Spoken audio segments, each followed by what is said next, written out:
Hello and welcome to everybody. Welcome to tonight's event. So this is Orthodox, Unorthodox, brought to you by JW3 and Bite the Book.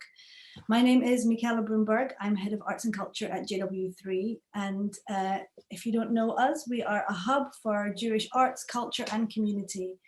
Right now, like many places, our building is shut, but we're running a full program of online events, a film club every other week. We have online classes, courses for all ages, and we're unveiling new events every week.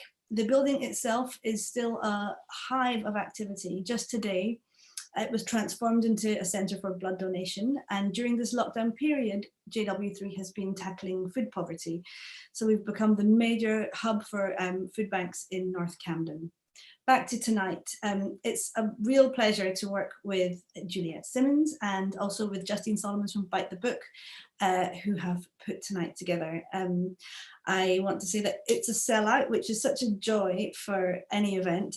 So we've reached the maximum capacity of 500 participants. Welcome to all of you. And we're also streaming through our webpage and our Facebook page as well. A little explanation about, I'm going to welcome Justine and the panel in just a second, but just so you know, if you scroll to the bottom of your screen over here, you'll see it says Q&A. So rather than chat, if you want to ask questions, you should use a Q&A function. You just need to click on there, type in your question, and then we'll be feeding them through to Pamela, the chair. And it's much better to use that than the chat. If you're on Facebook, we'll be trying to feed those questions in too, but maybe a little trickier. We'll see how we get on. So enjoy tonight. We have a really incredible panel for you, and I'm going to hand over to my colleague from Bite the Book, Justine. Hi, Michaela. Thank you very much. And hello, everyone. It's very exciting to see so many people with us. It's going to be an amazing event this evening. As Michaela explained, my name is Justine Solomons and I run Bite the Book. Bite the Book is a membership organisation that helps our members publish however they want to publish, whether they want to publish, self-publish independently, or whether they want to publish traditionally. We introduce them to the right people to do that. We also educate everybody on the latest developments in the industry, and we connect people with lots of other people through in publishing, but also elsewhere that want to use their content and services. We run a raft of events for our network, but we also provide consultancy to others. And we were very excited to put together this event this evening. It's an amazing panel. It is going to be absolutely brilliant. So I was very pleased to have the opportunity to run this in partnership with JW3. And now I'd like to introduce our chair, who's going to introduce the panel. So Pamela Druckerman should be coming onto your screens in a moment now. Hello, Pamela. Pamela is our chair. She is an Emmy award-winning author and a contributing opinion writer at the New York Times. She pens the dress code column for 1843, which is the bi-monthly Economist magazine. She's the author of The French Children Don't Throw Food book. And her latest book is a portrait of modern middle-aged people called There Are No Grown-Ups, a midlife coming-of-age story. I quite like that idea. She also recently set up Pandemonium U, a series of free online classes taught by world-class experts on everything from how to write a biography to the story of Vichy France. And we'll put those details into the chat shortly. So let me hand over to Pamela. Thank you so much, Justine, for that introduction. And it is my pleasure to introduce our three panelists for this evening, who I hope are appearing on your screen now. Here they are. First, we have J.S. Margot, aka Margot van der Straten. Please excuse my Flemish pronunciation. She is a journalist and writer based in Antwerp. She contributes to the leading Belgian newspapers, and she has written 4 novels and 2 nonfiction books, plus her most recent book, which we'll talk about tonight, the 7th. It's a celebrated memoir called Mazel Tov, about her experience as a tutor to an Orthodox Jewish family in Antwerp. Mazel Tov has won the Best Nonfiction Book of 2017 by De Standaard and the Best Book Award in Poland. It's sold more than 50,000 copies in Holland and Belgium, which is huge for those countries. So welcome, Margot, and Mazel Tov. Our next panelist is our man on the panel. He's Eli Rosen. He was born and raised in a Yiddish-speaking Hasidic Jewish community in Brooklyn, which he left slowly, first by changing Hasidic groups or joining a different one, then by becoming a lawyer, and finally by finding a home in Yiddish theater and films as an actor. And he has the best job title ever as a Yiddish consultant, most recently for the TV series Unorthodox, where he also played the head rabbi. So he's an actor and a consultant. Eli, I feel like I should say something to you in Yiddish. I don't know what. Sei gesund. I don't know. I just got here. Okay, we're not going to try to get free consulting out of you. And our third panelist is Yocheved Fletcher, who is an independent consultant and advisor at Migdal Emunah, which is a group that supports Jewish victims of sexual abuse and their families. She recently founded a think tank called Nahamu that combats extremism in the Jewish community. And she was herself instrumental in bringing a notorious sexual abuser to justice. And she's now dedicating her life to supporting other Haredi victims and raising awareness of the issue in the general Jewish community. So thank you everyone for being here. It's a pleasure to have you today. Let's start with Margot. Margot, the story that you tell in Mazel Tov happened 20 years ago. It was in 1987. You were 21-year-old. Now you're welcome to middle age. Middle-aged girl. Like the rest of us. You responded to a job advertisement from an Orthodox Jewish couple in Antwerp that were looking for a tutor for their family. You did not know about this community, and suddenly you were sort of plunged into it. And you developed a very close relationship with them over many years. This is a wonderful story. Why did you wait so long to tell it? You wrote 6 other books in the meantime. Oh, there are many reasons, but I think the main reason is that I wasn't aware that there was a real story in this experience, in this personal experience. And of course, I also wanted to have distance, psychological distance from the family. I am writing in this book, Mazel Tov, about a family that did not ask to be put in the spotlights. So I did something that I knew it could risk our friendship. So it took me almost 30 years to be ready to take this risk. I was ready to lose them as a friend because, of course, we were further away. I still live in Antwerp. They are everywhere in the world, but not in Antwerp anymore. And another reason is that I noticed, like everyone notices, that anti-Semitism and polarization in society was getting stronger and stronger, more present. And everyone is having an opinion about the other one, but no one really knows what is happening behind the walls. So I felt really the sense of urgency to write about my own experience. It's nothing more than an own experience, but it's an important one. So you wanted to humanize this community because you felt that... I didn't want to. I just wanted to write about my experience, and the fact that I humanized it, it's the result. It wasn't my aim in the beginning. It's what readers read in my book. It was not my aim, yes. Yeah. Eli, let's talk about your personal story a little bit, because you were raised in a Hasidic community and then you gradually left it. And you've said that you don't, well, in the TV show Unorthodox, Esty leaves kind of all at once, but you've described it as a much slower process. For you, it took 20 years or more. Can you tell us about it?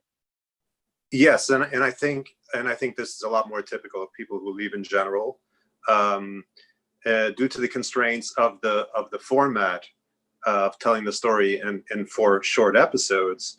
We of course accelerate that process, but for most people, the process of leaving is incredibly difficult. I started first struggling when I was 12 or 13. I hit puberty.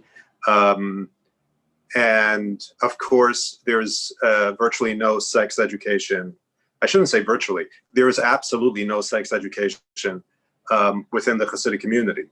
And to the extent it does exist, it only exists in the sense that, you learn that you don't touch certain parts of your body, and you learn that you're not supposed to look at women, and so on and so forth. But essentially, all you know is that there are certain aspects of your existence that are just evil and criminal, which of course is the worst thing you can tell a healthy pubescent child. And to me, this is actually something I believe to this day, that this is, if there's one thing about Orthodox Judaism that can be described as evil, it is this, the criminalization of our bodies. But Ellie, you were lucky, so to speak, because there was a TV in your house. It was in the basement for your grandmother. And also you found a trove of non-Jewish kind of secular books that your mom had studied when she was in school. So that kind of gave you access to another world. Yes, the TV was locked up and strictly off limits to us, but I managed to get access to it anyway when my parents went to sleep. I also read voraciously. My parents were unusual in the Hasidic community because they did not grow up there. They grew up ultra-Orthodox, but not really Hasidic. They became more Hasidic when they got married. So they had other experiences. They went to university, at least to some extent. They were better educated. And so I managed to get my hands on a lot of these, on some English classes. Was there one book that kind of was the light bulb moment for you, where you read it and you thought that I need something else? Yes, I'm kind of ashamed to say, but it was Atlas Shrugged by Ayn Rand. And my politics have changed drastically since. But at the time, when I was 13, I was a solid individualist / objectivist.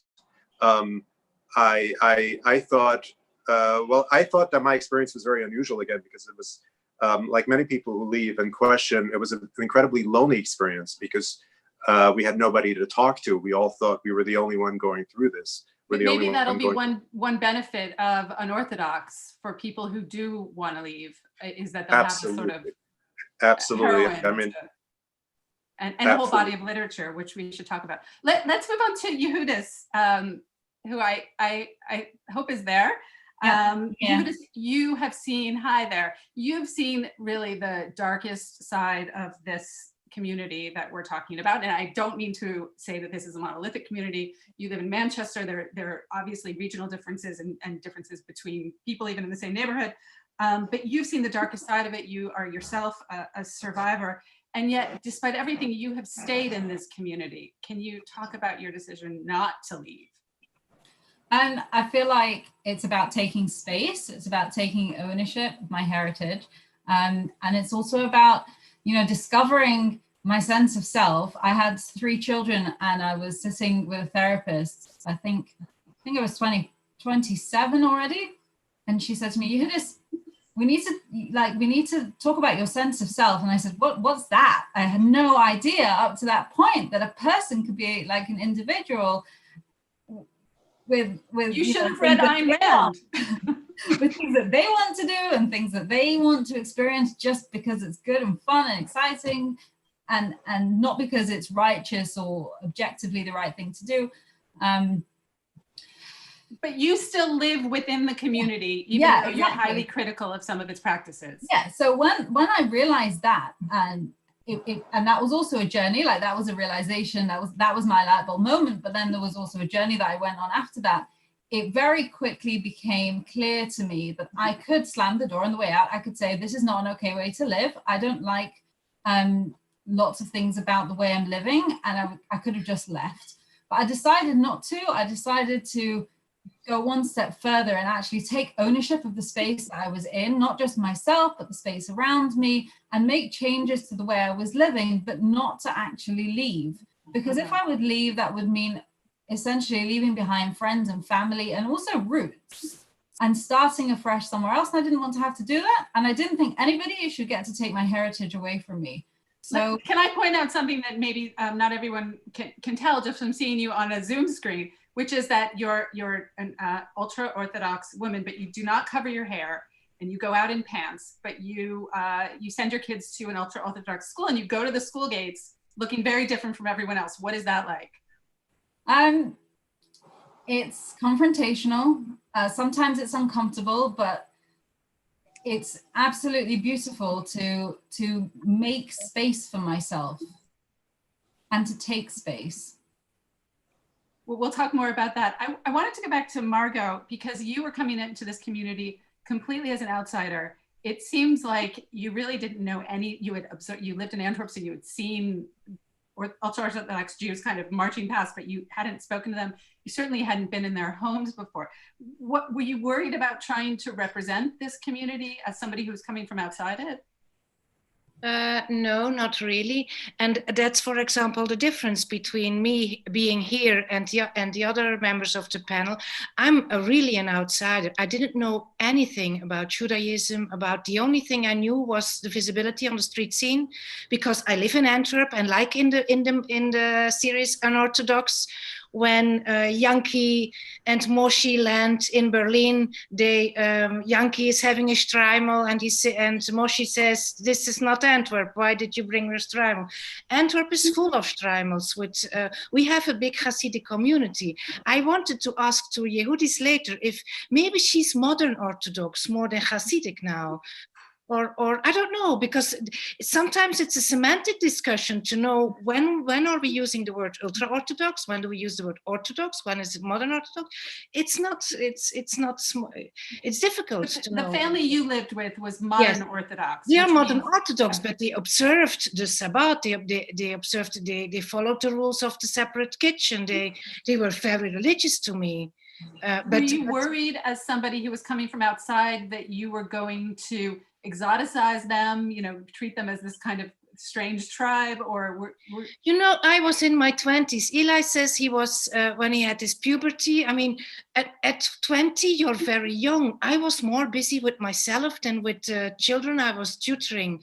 So, and that was in fact an advantage, because it just made it possible that I stayed for 6 years, just because I was not focusing on them.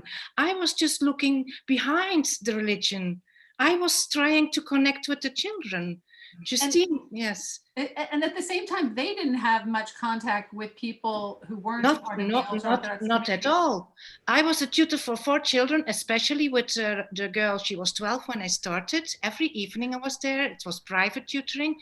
Every evening during 6 years, every Sunday morning. She was 12 when I started, 18 when I left. So, I mean, this is the most important period in a life, in a growing up life.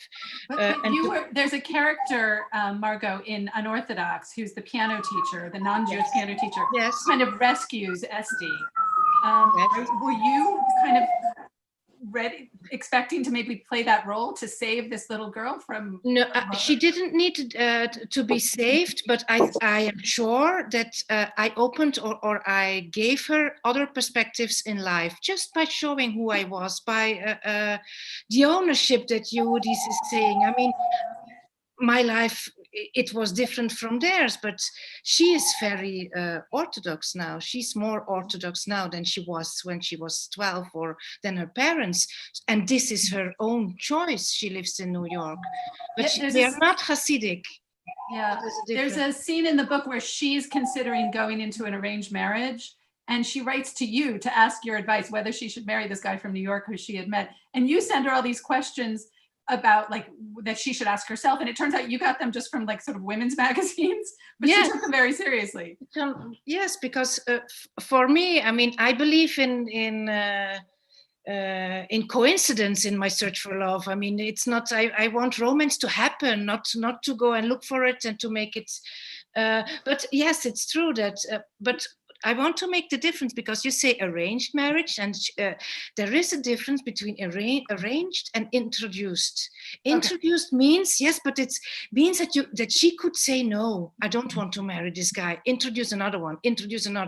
But it was always a selection by the shadchan. It was not her own choice. The choice was made, but from the choices, she could make the choice, Ellie, you are you helped to represent a lot of this in Unorthodox. What were some of the details that you really worked hard to get right on that show? And what were you nervous about getting wrong?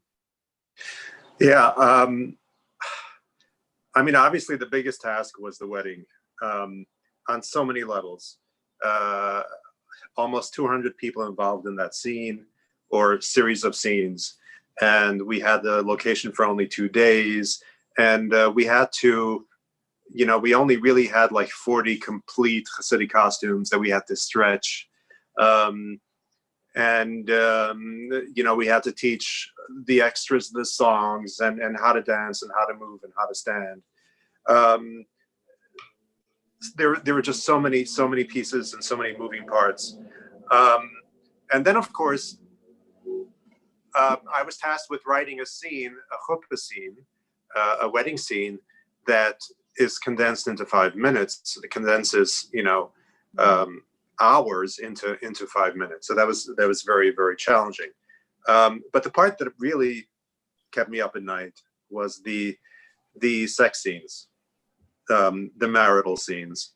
They're just so fraught. But there was actually sex education then on the eve of her wedding. Yes, but it wasn't. I think putting the word sex in it is kind of a misnomer. But yes. Although we don't show what kind of education Yankee received, and as people already pointed out, technically, at least with respect to most Hasidic communities, some degree of foreplay is encouraged. And the problem is that they don't even know their own rules because there is no sex education. And they receive only the bare minimum, and the discussion of the topic is so taboo that questions aren't encouraged. He wouldn't even know to ask questions. Is there a Talmudic, did you mention there's a Talmudic passage about foreplay? You cited some things, yeah. No, there's a passage in the Zohar, in the mystical tradition of Judaism, about man and wife being naked together. But that's also not always necessarily strictly observed. So there was some critique as to the authenticity of the show in that regard. But the fact of the matter is that most people in that position don't even know what they're allowed to do and what they're not allowed to do, and are so ill-prepared and so nervous and so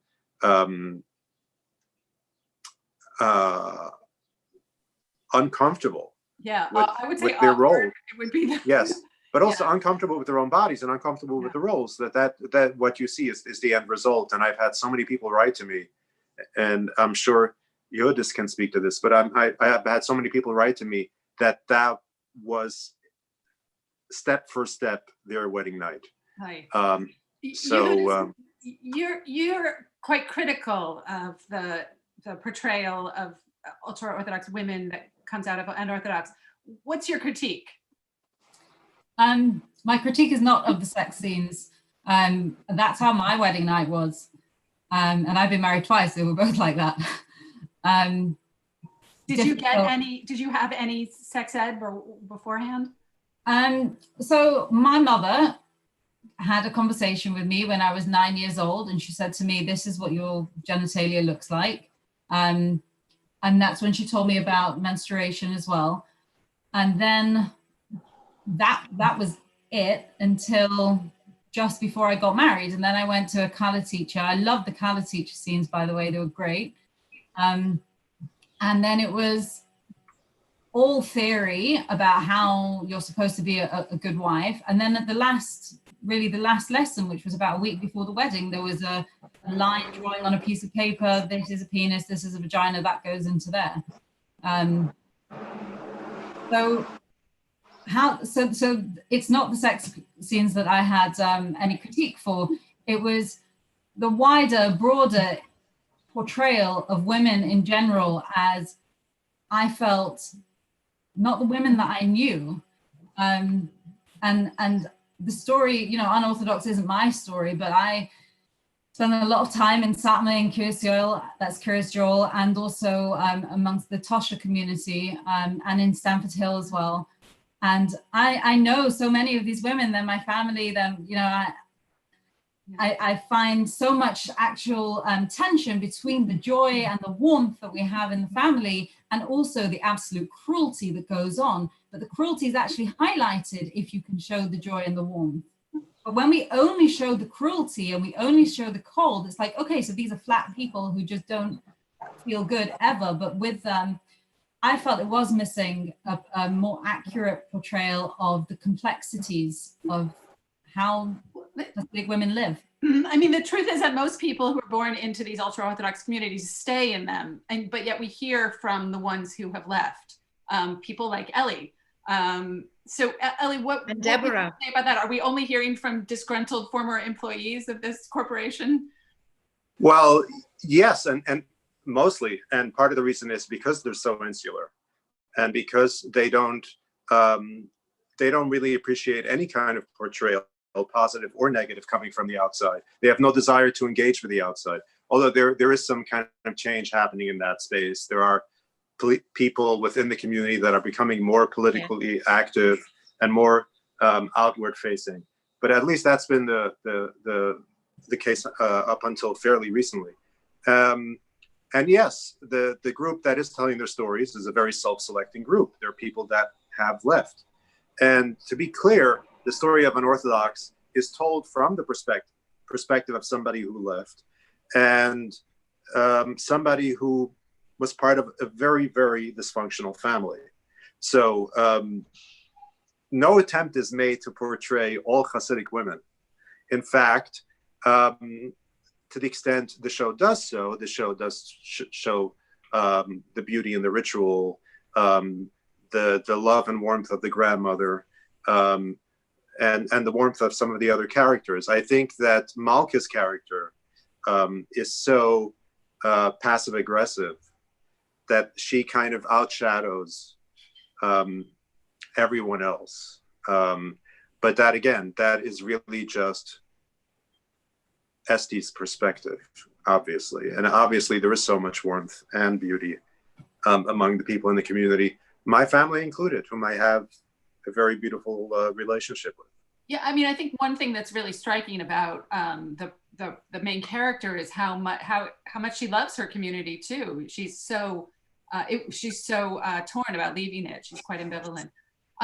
Margot, I wonder if we could go back to you and your ongoing relationship with the daughter in the story. Can you tell us about, because you had an experience where she called you in a panic from New York after she had decided to get married, saying something terrible had happened. What had happened? Well, I thought she had went to bed. She had sexual relationships before marriage. That's what she was so upset when she called me in the middle of the night from New York to Antwerp. And she had met her fiancé, the man, he was introduced to her and they were meeting each other, and he had offered her to show New York a cruise on the Hudson River.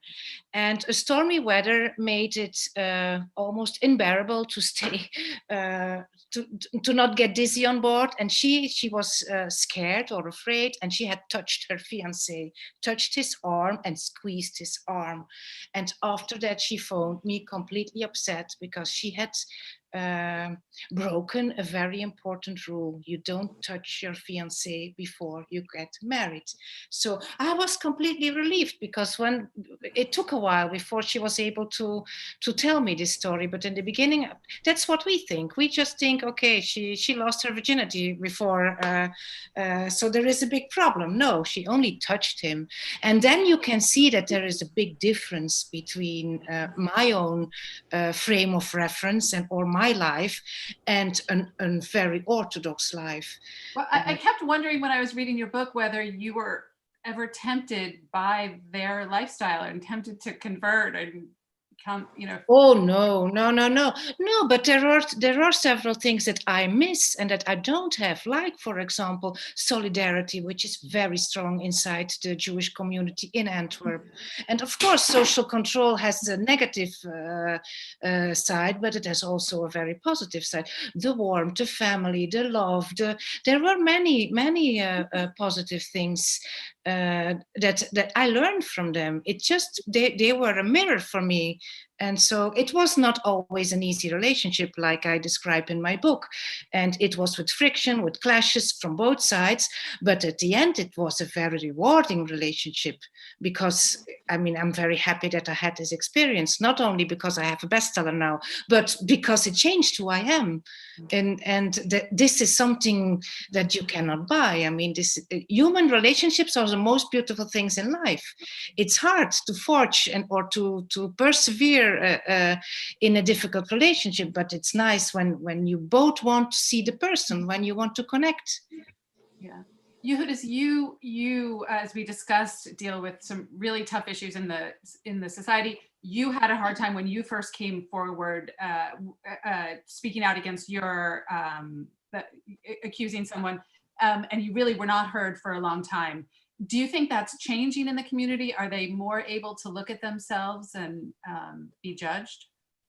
No, I think it's getting worse. I think there's some really good PR that goes on, and we have a lot of what we call disguised compliance. So people have figured out that if you have the right policy in place and the right paperwork, it's harder for outsiders to criticize the way you're running an institution or the way you're behaving. But actually, if you look at, the proof is in the pudding. If you look at the outcomes, how many people are sitting in jail? I can count them on one hand. So no, people are not reporting abuse to the police, and people are not being supported in order to do that. So there is a circling of the wagons, as we would say in America. Yeah, absolutely. And you started a think tank to fight extremism in the Jewish community. Is that because you were seeing more extremism, or is that related to the sexual abuse as well? So I realized after a while that not sexual abuse itself, the cover-up of sexual abuse is done for ideological reasons, and it's a symptom of harm. So people who don't get up in the morning and think, I'm going to do something evil, they get up in the morning and they think, I'm going to do something because I think this is what God wants me to do. And by doing those things, they end up harming people that they love and care about. So that's how I would define extremism, and that's what Nachamu tackles: ideologically motivated harms. Ellie, you did leave your community, and but ironically, you now spend a lot of your time kind of talking about that community and teaching people to seem like authentic members of that community. I think with the lead actress in Unorthodox, you spent, was it 6 months coaching her on how to speak Yiddish? She was a Hebrew speaker only? I wish. No, it was very, we didn't have nearly as much time as one would like for these things, but it was 2-3 months overall, including once we started filming those scenes. But we started working together about a month and a half before we started filming. Sorry, 6 weeks, not 6 months. Yes. Sorry, I got that wrong. Yeah. How convincing was her Yiddish? How did it go over with the Yiddish-speaking world? I mean, there are times where I would close my eyes and I would be fooled. Of course, to a native ear, it is almost impossible to really fool them. But they came as close as one can get. Let's put it that way. And to anybody who's not a native speaker, it sounds perfectly fluent. And were you trying to get her to speak a specific, like, Hungarian Yiddish from Samar? Yes, absolutely. And I mean, I knew it would be impossible given the time allotted to actually get there, but I tried to select key phrases and key words that are very iconically or characteristically Satmar. Give us some. Well, they have certain phrases that they tend to use, or certain ways of mixing the English with the Yiddish, or conjugating English words as if it were Yiddish, or word like zecher, which means sure. Satmar says zecher, or it varies, but there are things that will that Satmar does different from all other Hasidic Jews, and I try to kind of highlight those things, highlight those differences, linguistically anyway.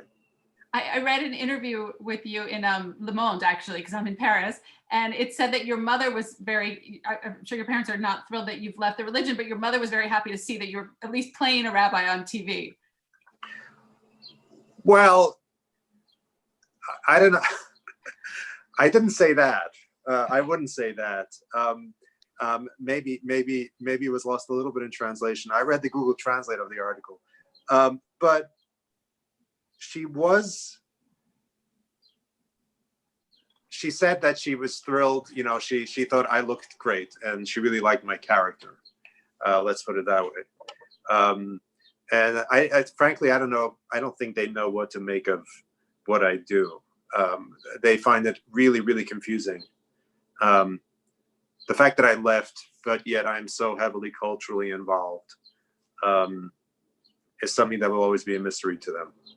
Is it a mystery? And I try to explain to them that my issue is not with them. My issue is not with the culture. It's with the faith. It's with the religion. But they have a hard time separating one from the other, because to them it's all one. It's all the same thing. Margot, has your family that you wrote about, do they know the book is about them, and have they read it, and how did they respond to it? Yes, but I didn't write their own names. You know, it's anonymized, but well, it's complicated to get the reaction is different. It depends on who we are talking about. The children, Elzira and Yaakov, are fine with the book. But the parents find it difficult that it exists. They would have preferred I hadn't written the book, because of course it's an exposure, and they didn't. It's the less people know about their way of life, the better. That's that's what they feel. That's their conviction. So when someone else, an outsider, 30 years later, writes a book about everything that's happened, of course it's not easy. I wouldn't be happy if someone wrote about me, how I was 20 years ago. So I understand it. But at the other side, everyone involved admits that the universal story of Mazel Tov is bigger and more important than their personal pain from the fact that it exists. So would they agree that your book achieved its goal of actually humanizing in some way? Or yes, they see that.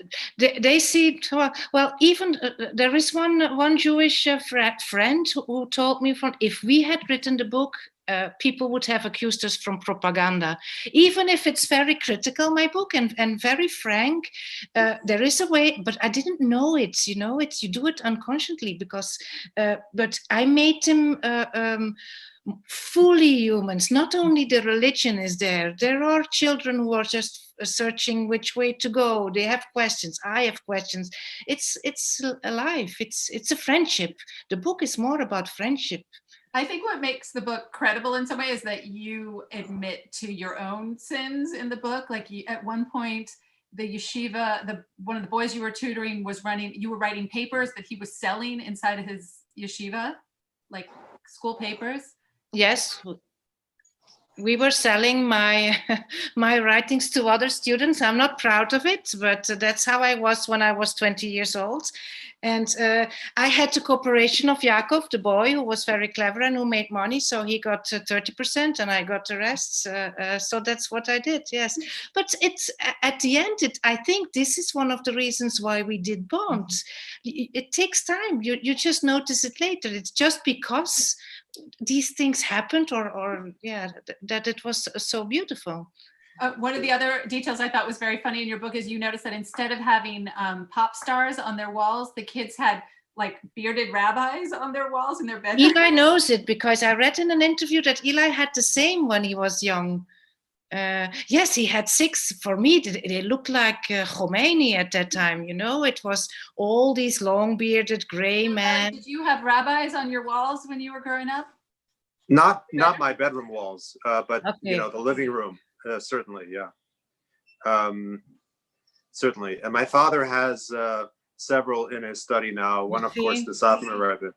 But I did want to ask you real quick, Margot. I was a counselor in camp in Antwerp, and I'm wondering if I taught one of your kids. But when was it? This was 98, I think. They might have been too young. It could be the smallest it's possible because what age were they when you did the children? I mean, there were different ages, but I would say around 10. No, then only maybe only the youngest. But can I ask you a question? Because you were saying that the Yiddish, you're a Yiddish teacher.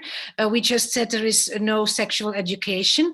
Does the Yiddish vocabulary has words for all the different parts of the whole sexual spectrum there is? Do these words exist in nuanced ways? Well, the Hasidic Yiddish vocabulary only has euphemisms. The word we use euphemisms, please. The word we use for vagina is literally that place. There is no word for that's not even Yiddish. That's not even Yiddish. It's not Yiddish. It's Hebrew. Well, it is Yiddish, but it comes from Hebrew. It comes from Hebrew, and Yiddish language does not even have the word, so you end up borrowing words. That's what I wanted to know. Well, the Yiddish language has a lot of words and a lot of vulgar words, but it's not used in Hasidic Yiddish. You'll find it in secular Yiddish books.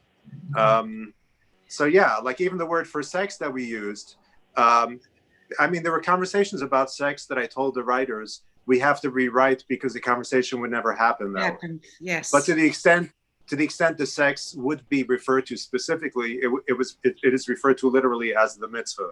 There is no other way to refer to it. And does it still exist, secular Yiddish nowadays? I mean, actively? Oh, absolutely. I'm very involved in that world, in specifically Yiddish theater and Yiddish literature, which ironically was developed by people who left Orthodox homes 150 and 100 years ago. So I feel a very strong kinship toward them. But I mean, the world of secular Yiddish pales in size anyway, in demographics, it pales in comparison to Hasidic Yiddish. Of course, there are hundreds of thousands of Hasidic Yiddish speakers all over the world. There are maybe a few thousand of secular Yiddish speakers, but there is a huge world of art and literature that dwarfs that of the Hasidic world. So that's interesting. Although the Hasidic world nowadays has a wonderful burgeoning art scene, they are writing novels. There are dozens of magazines and periodicals. They do their own theater now. They do their own films. Yeah. They're very primitive and very basic, but it's out there. It exists. It's happening, and hopefully it'll continue growing. We're getting some questions from viewers now in chat, and I thought I would pose some of them to the audience. One is a question: do people who leave Hasidic Jewish communities go on to continue practicing Judaism? Ellie, are you still practicing, or do you see around you that there are people who still continue to practice? I am not practicing. Some people do, and some people don't. Those who don't are very often asked. Usually the way the question is asked is, why throw out the baby with the bathwater, which has become kind of a meme among those who left, because it just presumes so much about the experience of those who leave. But what does it presume? What does that get wrong, the baby in the bathwater? Oh, so many things. But principally, I find two things wrong with that question. One is, when we're raised to believe that our way is the only way to practice Judaism and that no other way is correct.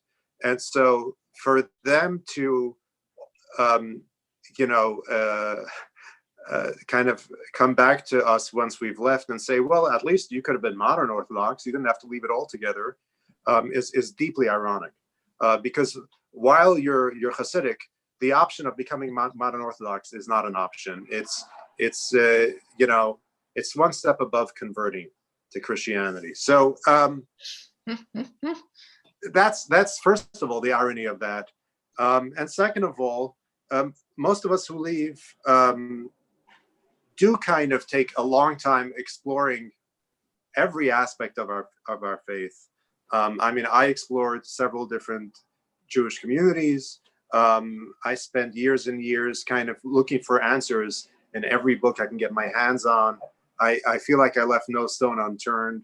But there's always the person out there who goes, well, if you would have spoken to my rabbi, or if you would have been a part of my community, you never would have left. And that's another contrast with Ellie, with Unorthodox, where Esti kind of finally leaves, and then she finds this incredible community, international global community, and Berlin almost immediately as soon as she gets off the plane. But that's partly a function of just like how you fit it into a 4-part TV series. Right. Right. Yehudis, you're raising children. You have, I don't know how old your children are at this point, but inside the Jewish community, how, are you trying to instill them with values from outside the community as well, or how do you sort of navigate that? So I try not to have this inside outside. I see a lot of value in presenting just goodness and trusting children to understand almost innately. Children are great, at least mine are.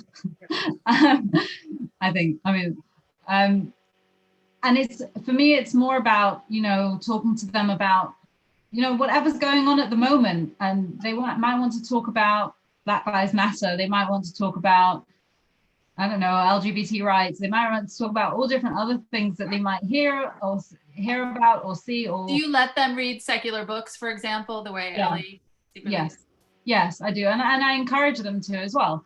And then I kind of leave it open to them to say, you know, what do you think about this, rather than trying to instill them with my narrative. It's about hearing what they might think and putting my point of view, and they'll figure it out. I figured my life out, or I'm trying to carry on, and I will, you know, carry. But you know, I came to a point of view that felt authentic to me, and it took me a really long time. And I think that was because somebody else's views were put in front of me as authentic. So that took much longer for me to discover what I wanted to do. So I think for my children, it's about encouraging them to be authentic and trusting them. We're getting another question from the audience about whether the inside the communities, the people that you know inside the communities, think it's a good idea for their communities to be portrayed sometimes, if that can be positive, or is it always kind of a negative experience? And we're also getting questions about the TV show Shtisel, whether, you know, that's a very different portrayal. It's a portrayal of people who are not leaving, who are just sort of soap opera, not to belittle it in any way, of the relationships inside the community. How do you on the panel see that show compared, say, to Unorthodox? Can I go on the whether or not people want to be portrayed? So there's as Margot was saying, there's a blanket, people don't want to be portrayed. There's an almost fear of the media. But then there's also this new kind of phenomenon where people say, oh, I'm going to do a PR exercise, and I'm going to sell this amazing story about, I don't know, half the Hasidic community making up all of the total plasma donation in response to COVID-19. And, you know, that was a media story that was sold.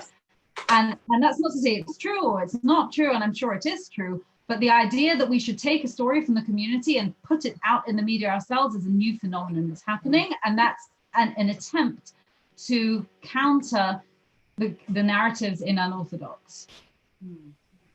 We're getting a specific, we'll go back to Shtisel in a second, but we're getting a specific question for you, Yehudis, which is, we mentioned before that you don't cover your hair, you wear pants, but you live and shop and go to school and work in the community. How do people respond to you? Do they just get used to you, or? I don't know. You'd have to ask them what they really think.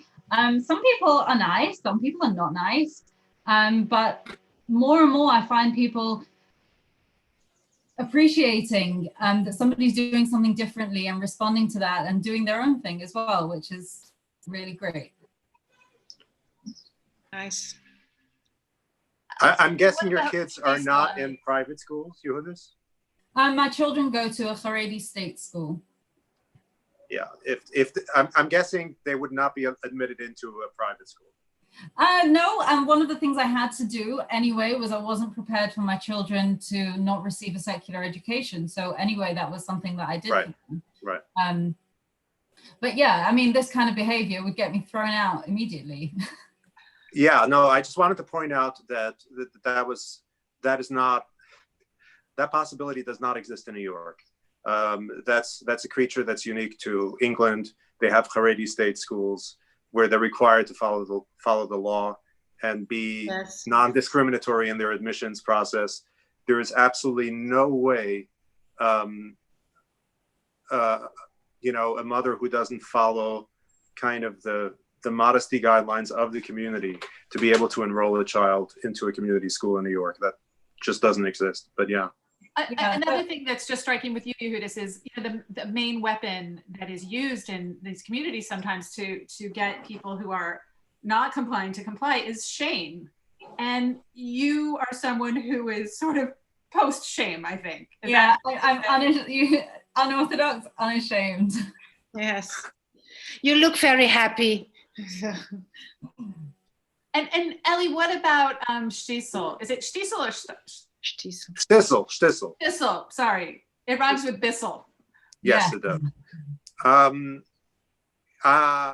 It's an incredible show. It's a beautiful show. It's worth pointing out that shtisel is not about a Hasidic family or community. They're actually non-Hasidic. They're ultra-Orthodox. And in Jerusalem, the non-Hasidic people dress pretty much almost identically to the Hasidic people. So sometimes it's hard to tell them apart. But there are key distinctions.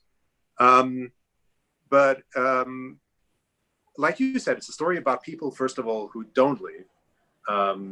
It's a story, it's a deeply human story. It's a beautiful story. But it also, I think, goes out of its way not to be controversial, which is fine. I mean, there's absolutely need for that kind of storytelling as well. And I'm not out to portray the Hasidic community in a bad way, just in an authentic way. And I'd love to tell stories like that too, stories that are positive about current members of the community and not just about people who leave. Margot, what about you? Do you have another Jewish book in you, or what are you thinking of writing next? I am writing on all the encounters I've had after Mazel Tov with the Jewish community, and this goes from very negative to very positive. So I'm trying to write stories about these encounters. It's not ready yet. It will take me the rest of this year to finish this novel, but it's in between novel and it's a nonfiction, literary nonfiction. But it's very interesting, and this discussion is interesting for me too, because what I asked about the Yiddish is something I was wondering writing my book about if the vocabulary has all this richness to describe sexual life, for example, or this is interesting. So Eli, I'll mail you after this. Please do. What has been most striking to you in the reactions from the Jewish community to your book, to Mazel Tov? Oh, I've been sitting on the tram when Jewish or women stood up and just came to me and said, "I recognize you from the picture on your book. You shouldn't have written the book." And then they just left. They just turned their back on me and they left. On the other side, I was invited for Shabbat with several families. So there is also an embracement from the modern Orthodox more. So I don't. It's there are so many opinions as there are Jews. I mean, everyone has another opinion about my book, but I think that I described something as an outsider that they are not able to do so, because for me, it was all new. So everything that is very common for them, they don't see it anymore. So you need an outsider to see these old rules and so on. So I think that this side is appreciated, but only by the Orthodox that are married with the modern society at the same time. Now we're getting a question for Yehudas, another question about sexual abuse. Does the lack of language to describe sex contribute to hiding sexual abuse, in your opinion? Interesting question.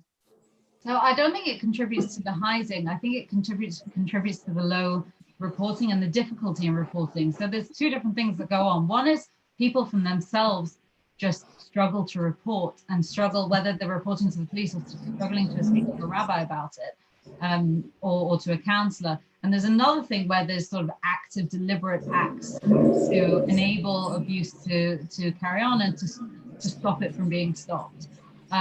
So definitely with the former, people don't have the language. How can you even say what happened to you if you can't describe it? And if you have no words. I mean, I have clients who really, really struggle. They come to the service, they want to, they present to the service because they want help because they've been sexually abused, and they have no language to describe what has happened to them at all. But they know that something really bad has happened. They just can't describe it. And so I'd like to add to that quickly that it's not just about lack of language, which certainly is a huge part of the problem.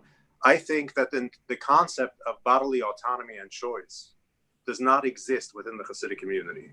And any sexual act, to the extent that it's wrong, is seen only as a wrong against God, and not as a violation of your body. Molesting somebody or assaulting somebody sexually is wrong in the same way as masturbation is wrong, and the same way as homosexuality is wrong within the Hasidic community. So to them, it is almost a victimless crime. To the extent that it's a crime against God. And there's this really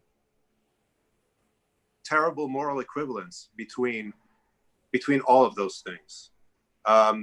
And so people have a sense, of course, a natural sense that they were violated, but there's really no way to express that. Yeah. Does that make sense to you? Yeah, right. Resonates a lot. Can I just bounce back to what you said about you were so worried about writing the wedding scene? And that's something that I've spoken about before, about the innate trauma in your first sexual experience being one that you cannot possibly consent to, right? Because you're engaged with the person before you even find out what you're supposed to be doing with them. The first night is the first time you've touched them ever. And there's this huge pressure to consummate the marriage that night. So even if you end up getting on really well together and falling in love and having a marriage that may last or may not last, or whatever might happen between you as a couple, that doesn't change the fact that your first sexual experience yourself and also your first sexual experience as a couple is likely to have been traumatic. And that's something we see in Unorthodox, certainly. And the other thing we see is the pressure to start having children immediately, kind of 9 months after your wedding night, if possible. And that creates an issue for people who leave, because they often, by the time people are psychologically, emotionally ready to leave, they find that they have several kids. And then it becomes a custody issue. And we certainly, like many of the stories about people leaving Unorthodox communities are about the trauma of having to leave their children behind. Ellie, can you talk about this a bit? Yeah, I mean, I am fortunate. I have two amazing children that I do get to see and spend time with. It's obviously difficult. It's tricky. I have to, I can't really be open and honest about myself with them. They think I'm still religious. Really? Yes. Well, I sometimes wonder, at this point, they're old enough to clearly see that I'm different. But it's something that we made a decision from the start to shield them from. And I knew that telling them anything that would be contrary to what they're studying and they're being taught within the community would jeopardize my rights as a parent. I mean, this happens all the time within the community, especially in New York. Family law in New York has the only real standard that's applied in custody cases in New York is the best interest of the child. And current case law interprets that to mean that whatever the religious status quo is when you're first married, when they're first born, should not be disturbed. So the person leaving is always at a disadvantage when it comes to custody. And there's also this notion that children cannot tolerate competing views or dissenting views. And so they can only be taught one thing with respect to religion. And so that's always a huge problem. Margot, you faced this when you started tutoring these children, and you were sort of lectured a little bit by the parents, saying, you know, don't just stick to your don't mention the war. And no, don't mention. Yes, stick to their program. Do not talk about your own private life. I was not married, living with a guy, an Iranian guy, whatever. Yes, but little by little, during the 6 years, we opened up, and I was allowed. Of course, they trusted me. I was not going to tell stories that I knew that they were going to. To be too strong for the children, whatever. But yes, we talked about homosexuality. Yes. Did you want to, did you feel it was important to teach them about these things? Did you in some way violate the parents' wishes? I wanted to share parts of my life. And I had homosexual friends. I had an Iranian friend. I was living with a guy, not engaged, you know. I just wanted to tell about my life. And because I stayed so long during 6 years, it was spontaneously, little by little. When I was late, they asked, you know, they were always, you cannot just stick to the program for 6 years when you're just one-to-one. Even now, this evening, we don't stick to the program. You just talk about what you think is interesting. And then you feel connection in certain themes. That's what we did. And also they talked to me about, for example, the kitchen rules, the separate kitchen, all these, I didn't know, the Eruv, the first scene of Unorthodox is the Eruv. If you've never heard about the Eruv, you don't know what the scene is about. But because I stayed so long, I had an explanation. That was very interesting for me. I learned from reading your book that Antwerp is one of the only cities with an Eruv around the whole city. The entire city has an Eruv. You know, normally you have in New York, for example, several domains who have an Eruv, but not the whole city. Antwerp is the only city in the world that entirely has an Eruv. And this makes it an interesting city for Orthodox and ultra-Orthodox Jews, of course. Yeah, you know, we spent a lot of time talking about sex in this conversation, but we have not talked about the Holocaust, because that was also a big part of your book, Margot, because the family turned out, as many Belgian and Dutch families do, Jewish families too, had a Holocaust story. Yes. Almost all the roots of their family tree was murdered during the Holocaust. Yes. But the presence in this family where I was, they never ever talked about the Holocaust, but you could feel the heaviness of the silence. You could feel that a taboo can be very loud, you know. When you can feel a taboo at home, sometimes it sounds louder than when you just talk about it. So it was very present, but not by, they didn't talk about it. But at the same time, on Shabbat, the grandmother visited the family. And the grandmother was a survivor of the Holocaust. When she was there, I could feel that the children, for example, were very careful and very respectful, very taking care of her, but at the same time, never ever talk about the past. We just live in the present, and we live in the present, respecting the way of life of our grandparents and parents, just because of the fact they were murdered because who they were. So clinging on to the tradition and to the Orthodox way of life is a way of continuing the life of the murdered families. Yeah. And that's something, Ellie, that we see also in Unorthodox. Yes. There's, of course, this strong element of the story. How did you navigate that when you were consulting for Unorthodox? Well, actually, it's interesting because the creators of the show were originally motivated to write a story about being Jewish in Berlin. That was the original intent. And then they met Deborah Feldman and decided to use her story as a vehicle to tell their story of what it means to be Jews in Berlin. So that was really at the core of what they were trying to talk about when they wrote the show. But then, I mean, there were some tensions between the experience of of a secular Jew or a non-observant Jew wrestling with the Holocaust and that of Satmar, which also has a very kind of specific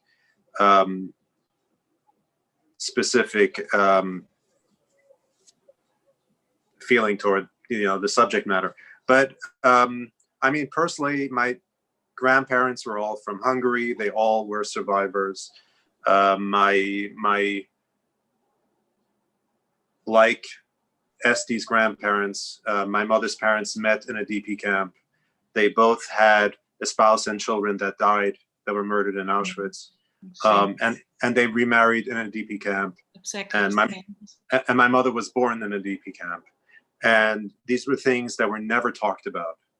I found out about my grandfather's children and their names because there was a dedication in a book. There was a book that was published posthumously that contained the writings, the teachings of his teacher, his rabbi in Hungary before the war.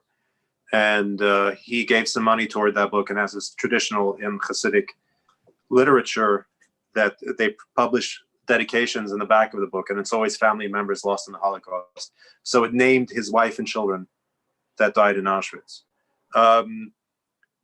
But it was never talked about. It was never talked about. And the silence was so heavy and so ever present. And, you know, we were always taught that everything we do, our very Jewishness, our identity, the way we dress, is a direct response to the Holocaust. The only literature I read growing up were stories of the Holocaust. That's the only story, either stories of the Holocaust or stories of rabbis who lived in Europe before the Holocaust. That was our family history. That was our history as a people. And everything the Hasidic community does is colored and informed by that. Do you think this contributes to the silence? We're having a big conversation about silence. The silences that go on in your community around sexual abuse, do you see some connection with the silences around the recent past? So I think that ultimately people are afraid of anti-Semitism and what will happen if we're exposed as a community. So some of, there's a lot of that plays in. You know, it has happened before, it can happen again. It is very much a self-isolation and an othering, and you'll in some parts of the community this is really heightened. So like literally anybody who is against the community or is perceived to be against the community gets called a Nazi. There's this whole narrative of like this is as if this is still going on for us. It's people still living in that headspace. We're getting some questions from the audience. If we could just sort of define the terms that we've been using all along here, the difference between ultra-Orthodox, Hasidic, Haredi. Who's willing to take on the square? I'll unpick it. Yeah. Okay, so I think it's always nice and best to use terms that people use to define themselves, and people are comfortable with different terms. I was married into a Hasidic family, but my family growing up was Litvish, which means from Lithuanian extraction. And then I married into a Hasidic family. But there's an overarching term for both Litvish and Hasidic, which is Haredi. And also this is it's a new term that wasn't heard outside Israel maybe before 10 or 15 years ago. And it's a kind of self-determination. People have decided that an overarching term would be helpful. Ultra-Orthodox is often used by academics or other people to describe a community. It's not really, I don't know anybody who would say, hello, I'm an ultra-Orthodox Jew. But Haredi does not include modern Orthodox. That's right. So ultra-Orthodox includes Haredi, Hasidic, and modern Orthodox. No. No one calls themselves Orthodox. No. Ellie, you're shaking your head. Not for No. Exactly what Yehuda said. Ultra-Orthodox or Haredi is an umbrella term that includes Hasidic and Litvish or non-Hasidic or Misnagdic. There are various terms for that. But Hasidism is a specific branch within the ultra-Orthodox universe. And then there's Orthodoxy in general includes ultra-Orthodox and includes modern Orthodox. We can argue about whether just plain Orthodox exists or not. I think it's kind of lost any meaning whatsoever. But that's it in a nutshell. I hope this. So basically, to sum up, all Hasidic Jews are Orthodox. Not all Orthodox are Hasidic. And Hasidic is characterized by it's around a rabbi. You kind of there's a rabbi of the community's leader, and there's a lot of every community has a rabbi. There are doctrinal differences, but I think the key distinction, at least for people on the outside, is in their mode of dress. Hasidic Jews wear fur hats on Shabbos. They were the ones with the long side curls. They're the ones with the long coats. And they just tend toward the most traditional dress. They're more likely to speak Yiddish in their everyday lives, and they're more likely to be very, very insular. That said, there are people who are not Hasidic who do that as well. But for the most part, that's the case. But is there and the modern Orthodox, I'm sorry? Is there more, not to be overly simplistic, but is music more important in the Hasidic community? The Nigudim, the long kind of dinners with songs going into that used to be a meaningful distinction between Hasidic and non-Hasidic. It no longer is, because both communities have been influenced by each other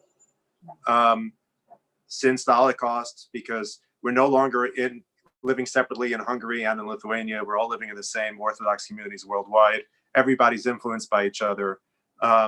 So the non-Hasidic communities have become more Hasidic in some of their ideology, in the way they revere their own rabbis, in a lot of their customs. And Hasidic people have been influenced by non-Hasidic people as well, in terms of their study and discipline and so on and so forth. So those distinctions are less meaningful.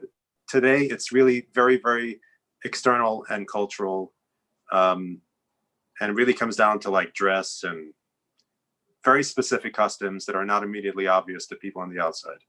Margot, I think this is great grist for your new book. We definitely will need a chart. Yeah, the maps of different communities and their overlaps. Yeah.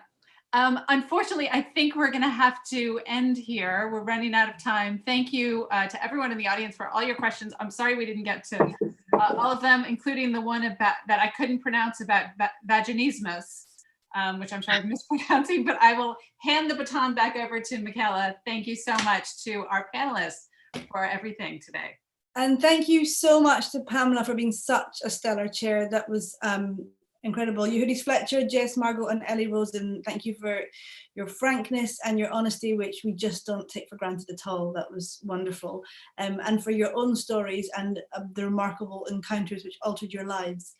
We've posted links in the chat for Jess Margot's book Mazel Tov, also for Pamela's website and her new book There Are No Grown-Ups. The link is for Hive, which is a website that gives a donation to the buyer's own independent, local independent bookshop. And yeah, enjoy reading. If any of you haven't watched Unorthodox on Netflix, enjoy. It's incredible, just really remarkable. And looking forward to seeing you all at our next event. Thank you so much for having me. This was a pleasure. This was really good. Thank you, Pamela. Thank you. Thank you to everyone.